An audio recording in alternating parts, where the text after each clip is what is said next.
तो आपका कैसा रहा था पहला इंटरव्यू, कैसा था तजुर्बा? पहला इंटरव्यू अच्छा रहा, तजुर्बा धीरे धीरे करके बना। पहले इंटरव्यू के अंदर मुझे उतने अच्छे नंबर नहीं आए थे, लेकिन फिर जब मैंने और प्रैक्टिस करी, एनालिसिस करी। If doctor Tanu Jain has to analyse her own interview, अभी आप बाकियों के मॉक इंटरव्यू करती हैं, अभी अपना एनालाइज करिए, कहाँ पे आपके हिसाब से गड़बड़ रही, बेटर किया जा सकता था, कौन सा सवाल था या क्या था? जैसे मैं शुरुआत से बड़ा डिबेटिंग और इन सब एक्टिविटीज़ में पार्टिसिपेट करती थी, तो मुझे लगता था कि मुखरता या फिर जिसे कहना चाहिए आउटस्पोकननेस इज़ अ एडवांटेज जो कि इंटरव्यू में रहेगी। तो मुझे था कि अगर मैंने प्रीलिम्स और मेंस क्लियर कर लिया तो इंटरव्यू में मैं अच्छे नंबर ला सकती हूँ, ऐसा मेरा मानना था उस वक्त पे। लेकिन इंटरव्यू एक कन्वर्सेशन से ज़्यादा एक फॉर्मल कन्वर्सेशन है, जिसके नियम मुझे बाद में समझ में आए। जैसे कि अगर मैं आपको एग्जाम्पल से समझाऊँ, प्लीज़। एक तरीका, जैसे अगर मैं आपसे पूछूं कि भाई रामायण के अंदर राम जी कैसे योद्धा थे, तो एक तरीका तो हो गया कि अयोध्या के राजा दशरथ थे, उनके 4 पुत्र थे, सबसे ज्येष्ठ पुत्र राम थे। उन्होंने ऐसे ऐसे करके अपनी ट्रेनिंग प्राप्त करी और उनकी जो पत्नी थी श्री सीता मैया, उन्हें जो रावण जी थे वो अपहरण करके ले गए। उसके बाद उन्होंने जो रावण जी थे उनको युद्ध में हरा दिया। बहुत लंबा सा बड़ा वेग सा है, लेकिन मेन एड्रेस नहीं हो पाया। लेकिन अगर इसी बात को कहा जाए कि राम श्री अयोध्या के राजा दशरथ के ज्येष्ठ पुत्र थे, उन्होंने अपनी तैयारी के दौरान खूब रण कौशल को सीखा, धनुष चलाना सीखा, ये सब सीखा, और उन्होंने कई जगह इसके प्रमाण भी दिए। जब उन्होंने ब्राह्मणों को राक्षसों से बचाया, जब उन्होंने सुग्रीव के लिए बाली को मारा, जब उन्होंने ऐसा किया, और अंत में उन्होंने रावण की पूरी भरपूर सेना को हरा दिया। अब जो क्वेश्चन जब एड्रेस हुआ, दोनों ही सवाल के जवाब लगभग एक जैसे से लग रहे हैं, लेकिन अंतर आपको महसूस हो रहा है जी। दूसरा सवाल पिन पॉइंटेड है, आर्टिकुलेटेड है। दूसरा जो जवाब रहा उसके अंदर आपने योद्धा की जो चीजें आपको बतानी चाहिए थी आपने बताई। तो इस तरीके से जो इंटरव्यू है वो सिर्फ बोलना नहीं है, उसके अंदर आपको कैसे बोलना है, कितना बोलना है, किस सीक्वेंस या किस प्रायोरिटी में बोलना है, वो भी बहुत महत्वपूर्ण हो जाता है। तो जो व्यक्ति अपने विचारों को आर्टिकुलेट करके पॉइंट वाइज तरीके से एग्जाम्पल्स के साथ, सही आर्गुमेंट्स के साथ पेश कर सकता है, तो उसको ऐसा माना जाता है कि वो एक अच्छा ऑफिसर बनेगा, क्योंकि वो बेहतर कम्युनिकेट कर पाएगा बाकी सब लोगों से।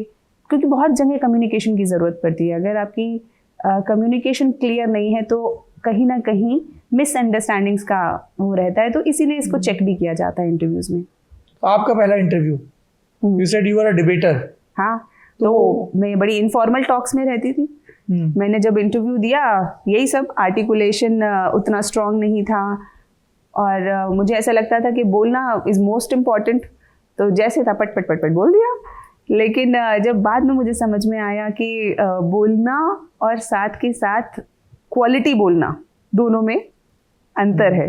तो जब मैंने उस चीज़ को सीखा, जिसके अंदर मेरे हस्बैंड ने मेरी बहुत मदद करी, हमने बहुत प्रैक्टिस भी करी, और जो न्यूआंसेस थे। तब तक हो चुके थे सिविल सर्वेंट? नहीं, हम दोनों बैचमेट्स हैं, हम लगभग साथ ही सिलेक्ट हुए हैं। अच्छा। वो भी तैयारी कर रहे थे। अच्छा।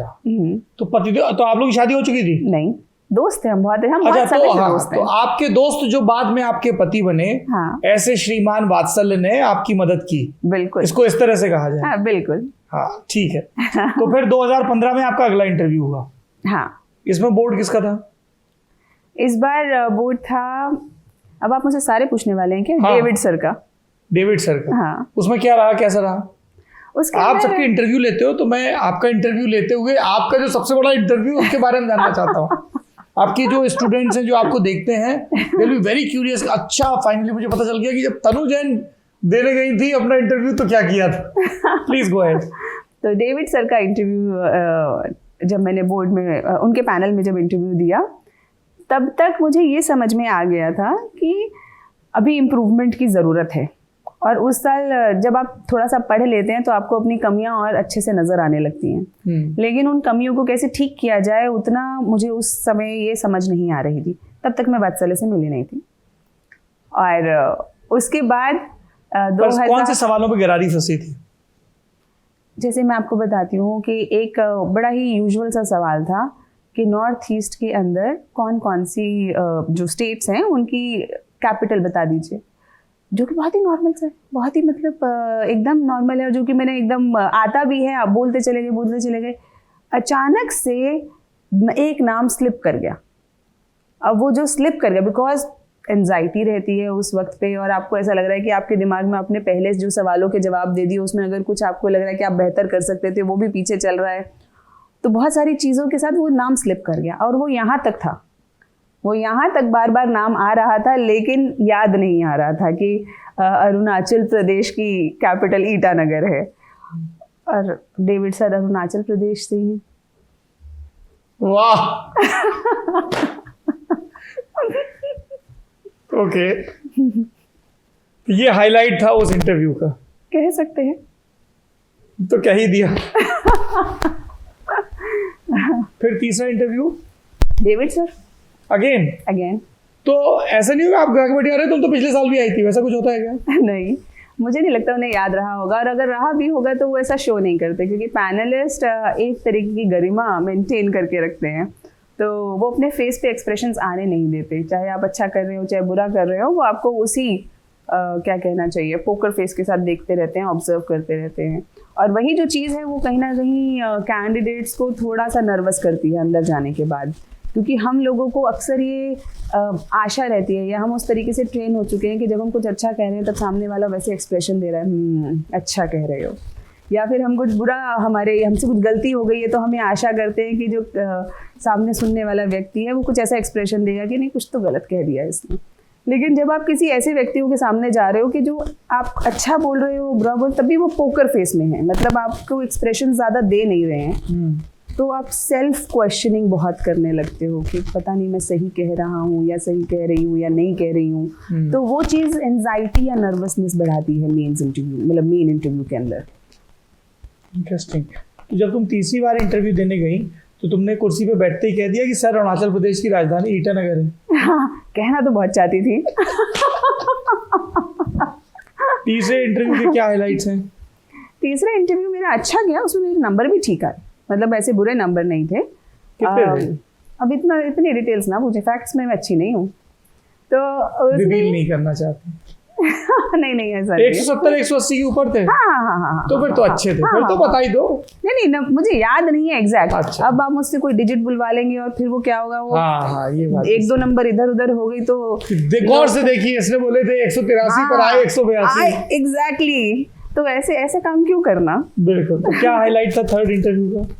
थर्ड इंटरव्यू मेरा अच्छा गया, लेकिन जिसे कहना चाहिए जो रिफाइनमेंट थी उतनी अभी तक पूरी हुई नहीं थी, जिसे कहना चाहिए कि आइडेंटिफिकेशन चल रहा था। वही मैं बता रही थी कि बिना गाइडेंस के कई बार आप बहुत लंबा सफ़र तय करना पड़ता है, क्योंकि आपको समझ नहीं आता कि गलती कहाँ हो रही है। तो आप मॉक इंटरव्यूज वगैरह नहीं देती थी जाने से पहले? जैसे कई लोग संकल्प है कोई संस्था। हाँ, कई संस्थाएं हैं और सभी लगभग इंस्टीट्यूट्स मॉक इंटरव्यूज करवाते हैं, तो मैं भी देती थी। लेकिन वही जो सबके सोचने और समझने का तरीका अलग अलग होता है, तो हर पैनलिस्ट या जो मॉक इंटरव्यूज लेते हैं उनके भी सोचने समझने का तरीका थोड़ा सा अलग होता है। तो आपने डॉक्टरी की पढ़ाई की तो उससे भी जुड़े खूब सवाल होते थे? बहुत, उससे जुड़े बहुत सवाल आते थे, जैसे कि आपने अगर मेडिकल की पढ़ाई कर ली है तो उसके बाद आप अब सिविल सर्विसेज क्यों करने आए हैं? तो ये अपने आप के अंदर बहुत बड़ा सवाल था, इसका एक्सप्लेनेशन। तो मतलब उस तरीके के सवाल आते थे। मैंने डेंटिस्ट्री करी है तो उससे जुड़े सवाल आते थे कि भाई एक बार मुझसे पूछा गया था कि अगर मेरा टीथ खराब है और उसमें रूट कैनाल होनी है तो क्या प्रोसीजर होगा। तो बेसिक प्रैक्टिकल चीज़ें भी कई बार पूछ लेते हैं। और हेल्थ से रिलेटेड के हमारी हेल्थ की स्टेटस क्या है कंट्री के अंदर, क्या इम्प्रूवमेंट्स होनी चाहिए, तो उन सब चीज़ों को लेके सवाल आते थे।